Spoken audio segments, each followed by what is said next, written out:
నమస్కారం అండి, this is #you. నిన్న ఎర్రబల్లి ఫామ్ హౌస్ నుంచి కేసీఆర్ని విచారణకి ఇక్కడ నందినగర్ తీసుకొచ్చారు. నందినగర్ వచ్చిన తర్వాత 4.5 గంటల పాటు విచారణ కొనసాగింది. నిన్నందరూ బ్రేకింగ్ న్యూస్ చూస్తూనే ఉన్నారు. ఇదంతా కాకుండా నిన్న విచిత్రంగా ఏం జరిగిందంటే, తెలంగాణ అంటే కేసీఆర్, కేసీఆర్ అంటే తెలంగాణ అని చెప్పి వీళ్ళందరూ మొత్తుకుంటూనే ఉంటారు. ఆ కాన్సెప్ట్లోకి ఫస్ట్ వెళ్ళి తర్వాత ఈయన ఇన్వెస్టిగేషన్లో ఏమేమి ప్రశ్నలు సంధించారు, దానికి కేసీఆర్ ఎలా బయటకు వచ్చారనే విషయం పైన ఆలోచిద్దాం. యాక్చువల్గా నిమ్మరసం తాగడానికి రెడీ అయిన కేసీఆర్ ఓయూలో శవయాత్ర మొదలుపెట్టిన వెంటనే ఇంకా బాగోదు ఇప్పుడు నిమ్మరసం తీసుకుంటే అని చెప్పి నిరాహార దీక్షను కొనసాగించిన కేసీఆర్ ఉద్యమ నాయకుడా? తెలంగాణ అంటే కేసీఆర్, కేసీఆర్ అంటే తెలంగాణనా? ఇంకా సోనియా గాంధీనన్నా మనం కనీసం ఖచ్చితంగా ఒప్పుకొని తీరాలి, తెలంగాణ ఇచ్చినందుకు ఆవిడ తెలంగాణకు మేలు చేసిన ఆవిడని. నువ్వేం చేసావు కేసీఆర్? గద్దర్నే లోపల రానివ్వలేదు నువ్వు. తెలంగాణ అంటే నువ్వు, కేసీఆర్ అంటే తెలంగాణ. ఇంకా ఆ లెక్కన కొమరం భీమ్ గారు ఏమయ్యారు? 1901 నుంచి 1940 దాకా ఉద్యమం చేసి జనాల కోసం పోరాడిన కొమరం భీమ్ గారు ఎవరు? ఆయన నువ్వు ఒకటేనా? చెప్పండి కేసీఆర్ గారు, ఇది కొంచెం ఆలోచించాలి. మీ గురించి ఇవే ట్వీట్లు రాస్తారు. మీ గురించి మీరు చెప్పుకోకపోయినా బయట అందరూ తెలంగాణ అంటే కేసీఆర్, కేసీఆర్ అంటే తెలంగాణ అంటున్నారు. మరి వీళ్ళెవరు? మరి చాకలి ఐలమ్మ 1946 నుంచి 1951 దాకా పోరాడిన వీర వనిత, ఆవిడ గురించి ఏమనాలి? ఆవిడ తెలంగాణ అంటే ఆవిడంటే తెలంగాణ కాదా? ఓకే. బురుగుల రామకృష్ణారావు గారు, మరి ఆయన ఎవరు? పొట్టి శ్రీరాములు గారు, వీళ్ళందరూ మీతో సమూచిలేనా? తెలంగాణ అంటే మీరంటే తెలంగాణనా? 1969లో తెలంగాణ మూవ్మెంట్ స్టార్ట్ అయినప్పుడు 300 మంది జనాలు పైగా చనిపోయారు. వాళ్ళెవరు? అమరవీరులు. 2001 నుంచి 2014 దాకా తెలంగాణ మూవ్మెంట్ కోసం చనిపోయిన ప్రాణత్యాగాలు చేసిన చాలామంది స్టూడెంట్స్, వాళ్ళెవరు? అంటే కల్వకుంట్ల కుటుంబమే ఈరోజు తెలంగాణ కోసం పోరాడిందా? నాకు అర్థం కావట్లే ఇలాంటి ట్వీట్లు పెడితే. సో నిన్న కేసీఆర్ బయటకు వచ్చి ఎక్కడ కూడా ఏమీ ప్రెస్ మీట్ పెట్టలేదు. అందరూ పెడతారని వెయిట్ చేశారు, బట్ ప్రెస్ మీట్ ఎక్కడా లేదు. బట్ విచిత్రంగా యాజ్ యూజువల్ కేటీఆర్ ఒక ట్విట్టర్లో పడేసి వెళ్ళిపోయాడు. ఆ ట్వీట్ మిస్టర్ కల్వకుంట్లది బీఆర్ఎస్ పార్టీ వాళ్ళు పెట్టింది ఏంటంటే, కేటీఆర్ హెస్ రీట్వీటెడ్ ఇట్. ఏంటంటే, అంతులేని అభిమానం కేసీఆర్ సొంతం. ఒక్క నిమిషం, అంత సొంతం అయితే బీఆర్ఎస్ భవన్లో 3000 మందికి భోజనాలు పెట్టి రెడీగా ఉంచుకోరు. భోజన సదుపాయం లేకపోయినా కూడా జనాలు తండోపతండాలుగా రావాలి. అది అంతులేని అభిమానం. కొమరం భీం, చాకలి ఐలమ్మ, దాని తర్వాత బురుగుల రామకృష్ణారావు, దాని తర్వాత పొట్టి శ్రీరాములు, అంతులేని అభిమానం. శవయాత్ర చేయగానే నిమ్మరసం తాగింది అంతులేని అభిమానం కాదు సార్. బట్ ఎనీవేస్ వాళ్ళు రాసుకున్నారు. ఓకే.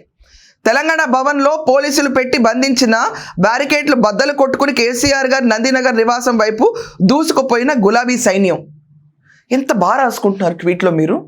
పోలీసులు బ్యారికేడ్లు పెట్టిన అటు దూసుకెళ్ళి, అంటే ఒక రాక్షస రాజ్యానికి నిర్వచనం. పోలీసులు ఎంత కట్టుదిద్దాలు చేసినా కూడా వాటిని తోసుకుంటూ వెళ్ళిపోతాం, నో వే కన్సర్న్. కానీ మీ ప్రభుత్వం ఉన్నప్పుడు మాత్రం ధర్నాకి ఏరియా కూడా ఇవ్వరు, ఎలకేట్ చేయాలి. ఎందుకంటే తెలంగాణ వచ్చింది కదా, ఇంకా ధర్నా చౌక్లు ఎందుకు కదా? మరి తెలంగాణ వచ్చింది కదా, దాంట్లో ఫోన్ ట్యాపింగ్ జరిగింది కదా, మరి దీనికి ఈ రాద్ధాంతం ఎందుకు? ఒక ఇన్వెస్టిగేషన్కి వెళ్తే ఇక్కడ బ్యారికేడ్లు ఎత్తడం కరెక్ట్, కానీ అప్పుడు ధర్నా చౌకులు తీయడం మాత్రం కరెక్టా? ఏంటిది? ఎటు నాంది పలుకుతున్నారు ఇవన్నీ మాట్లాడి మీరు? అర్థం ఉందా ఈ ట్వీట్కి? You are clearly emphasizing such kind of illegal activities are most welcomed. ఇదొక గొప్పదనం, ఒక అగ్నిమంట ఇమోజీ వేసేసి మాలో ఉన్న పవర్ ఇదని చూపించడం. Actually nobody appreciates this. Even to BRS or KTR was tweeted it, nobody will appreciate it. భారీగా తరలి వచ్చిన బీఆర్ఎస్ కార్యకర్తలు, అభిమానులకు అభివాదం చేసిన బీఆర్ఎస్ అధినేత కేసీఆర్. ఇక్కడ మనం అర్థం చేసుకుంటే భారీగా తరలి వచ్చిన బీఆర్ఎస్ కార్యకర్తలు, ఓకే ఫైన్. 3000 మందికి భోజనం కదా, 5000 మంది పెట్టుంటే ఇంకా భారీగా ఉండేది. KTR has tweeted 12 hours back. ఒక విషయం వినండి. తెలంగాణ రాష్ట్ర సాధకులు, తెలంగాణ తొలి ముఖ్యమంత్రి మన కేసీఆర్ గారిపై ప్రభుత్వం చేపట్టిన అక్రమ విచారణ నిరసిస్తూ రాష్ట్ర వ్యాప్తంగా కదిలి వచ్చి ప్రభుత్వం వైఖరి ఎండగడుతూ రాజధాని వరకు ఎక్కడికక్కడ ఉద్రిక్తత స్థాయిలో నిరసనలు తెలిపిన ప్రతి ఒక్క పార్టీ నాయకుడికి, కార్యకర్తలకి, ప్రజలకు హృదయపూర్వక ధన్యవాదాలు. శభాష్. మీ దాకా వస్తే కష్టం. అదే తెలంగాణ కోసం పోరాడిన వాళ్ళు, తెలంగాణలో ఇంకా అన్యాయం జరుగుతుందన్న వాళ్ళందరి గురించి మాట్లాడితే ధర్నా చౌకులు కూడా లేపేసిన విజ్ఞత కలిగిన party BRS. How is it now? So ఇప్పుడు మనం అబ్జర్వ్ చేస్తే రాష్ట్రం అంతటా అట్టుడకాలి. దేనికోసం? తెలంగాణ అంటే కేసీఆర్, కేసీఆర్ అంటే తెలంగాణ, తెలంగాణ బాపుగా మిగిలిపోవాలనుకున్న ఒక పొలిటికల్ లీడర్ గురించి రాష్ట్రం అట్టుడకాలి. Okay, your party has synergy, you are doing whatever you want, but it's a complete public nuisance. ఈ రోజులో మనం అబ్జర్వ్ చేస్తే పొలిటీషియన్స్ అన్న వాళ్ళు ఓటు వేసిన వాళ్ళకి పెద్ద హెడేక్ కింద తయారయ్యారు. ఎందుకంటే ఫస్ట్ ఆఫ్ ఆల్ వీళ్ళు చేసే ఇష్యూస్ రోజు న్యూస్ పేపర్లో ఎన్లైటన్మెంట్ కంటే కూడా మ్యాసివ్గా ప్రతి ఒక్క పొలిటికల్ పార్టీ ఎంతెంత దంచుకుంది, ఎంతెంత మింగింది, ఎంతెంత అరాచకం చేసిన న్యూస్లు చదవటమే మనం మిగిలిన్నాం ఈరోజు. మీరు అబ్జర్వ్ చేయండి, ఎన్లైటనింగ్ న్యూస్, ద హిందూ ఇలాంటి పేపర్స్ చిన్నప్పుడు చదివినంత ఈజీ పాలిటిక్స్ నడుస్తున్నాయి. అప్పుడు అక్రమాస్తుల కేసులో ఒక పొలిటీషియన్ ఫోన్ ట్యాపింగ్ బెదిరించడం వల్ల ఎలక్ట్రల్ బాండ్స్ పెరిగి ఉండవచ్చు అని ఒక అక్యూజేషన్. రాష్ట్రాన్ని తగలబడుతున్న ఆంధ్రప్రదేశ్, బూతులు తిట్టడమే నినాదంగా పెట్టుకొస్తున్న కొంతమంది నేతలు. ఏం సంస్కృతి అండి ఇది? Are you politicians are headache to common people? So ఇప్పుడు మెయిన్ విషయానికి వస్తే, కేసీఆర్ నిన్న ఎర్రబెల్లి ఫామ్ హౌస్ నుంచి 3:30 తన ముందు లంచ్ చేశారనుకోండి, it's none of a business, but ఆయన సిట్ ఇన్వెస్టిగేషన్కి హాజరయ్యారు. దీంట్లో సజ్జనార్ గారు కూడా మధ్య మధ్యలో కనుక్కుంటూ ఉన్నారు, ఆయన ఇచ్చిన సమాధానాలు ఏంటని విశ్లేషిస్తున్నారు. కేసీఆర్ ముందు నిన్న క్లియర్గా పెట్టిన ప్రశ్నలు ఏంటంటే, అసలు ప్రభాకర్ రావు, రాధాకృష్ణరావు వీళ్ళందరూ రిటైర్ అయిపోయిన తర్వాత ఎందుకు తీసుకున్నారని. అది నాకేం సంబంధం? పోలీసులు సజెస్ట్ చేస్తే హోమ్ మినిస్టర్ తీసుకున్నారు, నాకేం సంబంధం? ఇలాంటి నాయకులు ఉన్నప్పుడు భలే ఏది కింద పనిచేస్తున్నాడు. ఇప్పుడు మనం అబ్జర్వ్ చేస్తే క్రిస్టల్ క్లియర్గా ప్రభాకర్ రావు ఇచ్చిన వాంగ్మూలం, రాధాకృష్ణరావు ఇచ్చిన వాంగ్మూలంలో పెద్ద ఆయన చెప్తే చేశాము, పెద్ద ఆయన మీరే కదా అంటే నాకేం సంబంధం? ఈ క్వశ్చన్స్ అన్నిటికీ ముందే ప్రిపేర్ అయిపోయారు. ఈయన కోసం ఒక టేబుల్ చైర్, వీడియోస్ రికార్డ్ చేయటం, ఈయన కోసం 6 people or 7 people SIT team వచ్చి ఇన్వెస్టిగేట్ చేశారు. లోపల కేటీఆర్, దాని తర్వాత హరీష్ రావు, సంతోష్ రావు వీళ్ళ పాత్ర ఏంటన్న ప్రశ్నలు కూడా సంధించారని చెప్పి బయటకు వస్తున్న వార్తలు. ఇదంతా కాకుండా 2018 ఎలక్షన్స్ ముందు ఎమ్మెల్యేల కొనుగోలు పైన మాట్లాడడం, ఎలక్ట్రల్ బాండ్స్ గురించి వివరణ వస్తే ట్రెజరర్ని అడగాలి పార్టీకి, నాకేం సంబంధం? ప్రతిదీ తోసేయటమే. ఆ లెక్కన ప్రతి శాఖలో ప్రతి ఒక్కళ్ళ మీద తోసేస్తే సీఎం అని పనిచేసిన వాళ్ళు ఉత్సవ విగ్రహాల? మీకేం తెలీదా? ఫోన్ ట్యాపింగ్ విషయం వీళ్ళ పవర్లో ఉన్నప్పటి నుంచే హల్చల్ చేస్తుంది, వినపడదా? రాష్ట్రంలో మీ పార్టీ పైన వస్తున్న అభియోగాలు వినపడకపోతే why is the CM existing? Law and order వాళ్ళ కింద ఎందుకు పెట్టుకుంటారు? వెన్ ఎవ్రీథింగ్ ఇస్ డీవియేటెడ్, వేల కొద్ది జనాల ఫోన్ ట్యాప్ అయిందని ఆరోపణలు అప్పుడే వినిపిస్తున్నప్పుడు దీని గురించి ఖండించడమో, ఆల్టర్నేటివ్ తీసుకోవటమో, మెజర్స్ తీసుకోవడమో, ఇన్వెస్టిగేట్ చేయించడమో కేసీఆర్ రెస్పాన్సిబిలిటీ కానే కాదా? మాకేం తెలీదు, వాళ్ళందరూ చేశారు. Why for you then? Why you then man? ఇది ఈయన ఒక్కళ్ళకే కాదు, ప్రతి ఒక్క సీఎం ఈ వెర్డింగ్ ఆన్సర్స్ ఇచ్చిన ప్రతి ఒక్కరికి ముఖ్యమంత్రిగా ఉంటే మీరందరూ ఏం చేశారు ఈ రాష్ట్రానికి అని అడగరా? మేబీ ఫాల్స్ ఎలిగేషన్స్ అయి ఉండొచ్చు మీ పైన ఇవన్నీ. I'm still not narrowing it down because who am I? కానీ ఇలాంటి ఆరోపణలు వినిపిస్తున్నప్పుడు దాన్ని క్షేత్రస్థాయిలో ఇన్వెస్టిగేట్ చేసే రెస్పాన్సిబిలిటీ మీ పార్టీకి ఉందా లేదా? When you're in power. వినపడలేదా? నోటీస్కే రాలేదా? కింద వాళ్ళు తొక్కేశారా? అయితే సీఎంగా you're a failure. It's a clear cut thing కాదా? సో ఈరోజు ఇమోషన్స్ని రెచ్చగొట్టడానికి విపరీతమైన ప్రయత్నం జరుగుతుంది. కేసీఆర్ అంటే తెలంగాణ, తెలంగాణ అంటే కేసీఆర్. మరి వీళ్ళందరూ ఎవరు? వీళ్ళందరూ ఎవరు పోరాడింది? తెలంగాణ ఇచ్చిన సోనియా గాంధీ ఎవరు మరి? అసలు హూ ఆర్ యూ? మొదటి ముఖ్యమంత్రి అయితే ఏంటి?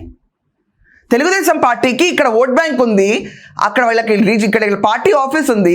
చంద్రబాబు నాయుడు గారిని అరెస్ట్ చేస్తే ఐటీ ఎంప్లాయీస్ అందరూ ఇక్కడ మేము ఒక సభ నిర్వహిస్తూ ఉంటే పోయి రాజమండ్రి జైలు దగ్గర చేసుకోండి కేసు కేటీఆర్. ఈరోజు బ్యారిగేడ్లు ఎత్తడం న్యాయంగా అనిపిస్తుందా? వారేవా లాజిక్స్, వారేవా ఏమనంటే కక్షాపూరితమైన రాజకీయం. ఏం రాజకీయం ఇది? పబ్లిక్ న్యూసెన్స్లో ఉంది. ఈరోజు ఎవరు అగేన్స్ట్గా మాట్లాడితే వాళ్ళ ఫోన్ ట్యాప్ చేస్తారో అన్న అక్యూజేషన్స్ మీ పైన ఉన్నప్పుడు everyone feel unsafe with you. జనాలు they will be reluctant to attach with this political party కాదా? సో ఇదంతా అయిన తర్వాత కేసీఆర్ బయటకు వచ్చి చాలా జుబిలియంట్గా ఏముందయ్యా తొట్ట పీస్ కేసు, లీకుల వీరు ప్రభుత్వం లీకులు ఇస్తూ ఉంటారు, వేస్ట్, వీళ్ళు తేల్చినప్పుడు కదా నీ బొందబెడ అని చెప్పి ఇలా 4 తిట్లు తిడతాడని. It's a stone. It's not a derogatory language that I'm using. This is the derogatory statements we got to hear all these years. It's common. We have no other choice. ఒకప్పుడు 10 ఏళ్ళు ఒకళ్ళు పవర్ ఇచ్చినప్పుడు ఇలాంటి మాటలే వింటాం. అవి విన్నప్పుడు ఇదే మన కర్మ అనుకుని బతకాలి. నీట్ అండ్ డీసెంట్ పాలిటిక్స్ అనేది ఈ రోజు దాకా చవి చూడలేదు ఎవరు. It's common. ఓటర్స్కి విజ్ఞత ఉంటే ఈ కష్టకాలం మనకు వచ్చుండేది కాదు. సో ఎక్కడా కూడా కేసీఆర్ ఆ స్టేట్మెంట్స్ చేయాలి. ఒక నిరాశ కనిపించింది మొహంలో, కళ్ళల్లో ఎక్కడో తెలియని ఒక భయం. బయటకు వచ్చి ప్రతి ఒక్కళ్ళకి he was weaving his hand, కానీ భయం మాత్రం స్పష్టంగా నాకు కనిపించింది. చాలామంది వ్యూవర్స్ వాళ్ళ ఒపీనియన్ అయి ఉండొచ్చు, టయర్డ్ అయిపోయారని ఉండొచ్చు. ఏం పర్లేదు, 6:30కి ఆయన టీ బ్రేక్ కూడా ఇచ్చారు. దాని తర్వాత లిటరలీ ఇంకొక 1 hour 15 minutes నడిపిన తర్వాత బయటకు వచ్చారు. ఆయన బయటకు వచ్చిన తర్వాత ప్రెస్ని అడ్రస్ చేసి ఉండాల్సింది. ఇదంతా కాకుండా ప్రెస్ పైన దాడి, ఇది కామనే. ఇవన్నీ అనైతికంగా చాలా ప్లెజెంట్గా జరుగుతున్న ఇష్యూసే. జగన్మోహన్ రెడ్డి అయితే కేక్ తినిపోమంటాడు. It's common. ఇది ప్రజాస్వామ్యం అంటే ఇలా నడుస్తూ ఉంటాయి. సో వీళ్ళని మనం ఎన్నుకోవాలి. వచ్చేసరి నాకు ఓటేనని అడుగుతారు. సో ఇలా గులాబీల జెండాలమ్మ పాటలు ఎంత బాగున్నాయో మన పరిపాలన కూడా అంతే బాగుంటే ఈ స్థితి వచ్చి ఉండేది కాదు. ఒకవేళ మన పైన హియర్సే రూమర్స్ వచ్చినా కడిగిన ముచ్చన్నా మన ప్రభుత్వంలోనే ఇటుపైన మనమే టీం ఫామ్ చేసుకుని ఎగ్జామిన్ చేస్తుంటే ఈ పరిస్థితి వచ్చుండేది కాదు. సొంత కూతురు కూడా అవును నేను విన్నాను, ఫోన్ ట్యాపింగ్ అవుతుంది, ఈవెన్ నా హస్బెండ్ ఫోన్ కూడా అవుతుందని అధికారులు నాకు చెప్పినట్టు నాకు గుర్తు అని చెప్పిన మాట ఈరోజు ఈ ప్రభుత్వంలో సీరియస్గా అపోజిషన్ లీడర్గా ఉన్న కేసీఆర్ నొచ్చుకుని ఉండేవాడు కదా ఈ మాటలకి. It's ultimately his failure. ఈ రాష్ట్రంనే కాదండి, ఏ రాష్ట్రంలో కూడా ముఖ్యమంత్రులు మాకేం తెలీదు కేంద్రాలు చేశారంటే మీరెందుకు ఆ విషయాన్ని కొంచెం క్లియర్గా వీళ్ళకి అర్థం చేసేటట్టు జనాలు ఓటు రూపాయన తెలియజేస్తే నెక్స్ట్ టైం ఇలాంటి మాటలు ఈజీగా డొల్లరు, ఈజీ లాంగ్వేజెస్ బయటకు రావు. కానీ నిరాశ నిస్పృహత వచ్చిన కేసీఆర్ కళ్ళల్లో నిన్న చూసిన తర్వాత లైఫ్ ఉంది ఈ కేసు కని మాత్రం చాలామందికి అనిపించింది. ఇది సీరియస్గా వెళ్తుంది కదా అని. అవసరమైతే మళ్ళీ పిలుస్తాం అని కూడా కేసీఆర్కి చెప్పారు. అట్ ద సేమ్ టైం ఇదివరకు హరీష్ రావు, తారక రామారావు, దాని తర్వాత సంతోష్ రావు, వీళ్ళకి కూడా ఇవే నోటీసులు మళ్ళీ if required we will send, you will come అన్నారు, మేము వస్తామని చెప్పి కేటీఆర్ కూడా చెప్పాడు ఆల్రెడీ. సో మీరందరూ నిన్న కేసీఆర్ కళ్ళల్లో చూసిన విజువల్స్ బయటకు వచ్చిన తర్వాత సత్తా కనిపించిందా లేకపోతే భయం కనిపించిందా? ఇది ఫస్ట్ ఒపీనియన్ కమెంట్స్లో మెన్షన్ చేయండి. తెలంగాణ అంటే కేసీఆర్ అంటే తెలంగాణ అన్నప్పుడు వీళ్ళందరూ ఎవరు పోరాడిన వాళ్ళు, మీ ఒపీనియన్ కమెంట్స్లో మెన్షన్ చేయండి. That's all for now. Thank you.